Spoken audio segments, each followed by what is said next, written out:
ଚମ୍ପୁଆ ଥାନା ନାରଦପୁର ନିକଟରେ ଜଣେ ଯୁବକ ଶୌଚ ହେବାକୁ ଯାଇ ମୃତ୍ୟୁବରଣ କରିଥିବା ଜଣାପଡ଼ିଛି।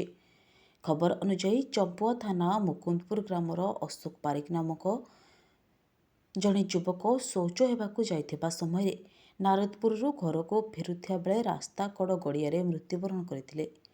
ସକାଳେ ସ୍ଥାନୀୟ ଲୋକେ ପୋଖରୀରେ ଏକ ଶବ ଭାସୁଥିବାର ଦେଖି ପୋଲିସକୁ ଖବର ଦେଇଥିଲେ। ଖବର ପାଇ ଚମ୍ପୁଆ ପୋଲିସ ଘଟଣାସ୍ଥଳରେ ପହଞ୍ଚି ଅଗ୍ନିଶମ ବାହିନୀ ସାହାଯ୍ୟରେ ଶବକୁ ଉଦ୍ଧାର କରି ବ୍ୟବଚ୍ଛେଦ ପାଇଁ ଚମ୍ପୁଆ ଉପଖଣ୍ଡ ଚିକିତ୍ସାଳୟକୁ ପଠାଇବା ସହିତ ତଦନ୍ତ ଆରମ୍ଭ କରିଥିଲେ। ତେବେ ଶୌଚ ହେବାକୁ ଯାଇ ଗୋଡ଼ ଖସିଯିବାରୁ ପାଣିରେ ବୁଡ଼ି ଅଶୋକଙ୍କ ମୃତ୍ୟୁ ହୋଇଥାଇପାରେ ବୋଲି ପ୍ରାଥମିକ ତଦନ୍ତରୁ ଜଣାପଡ଼ିଛି।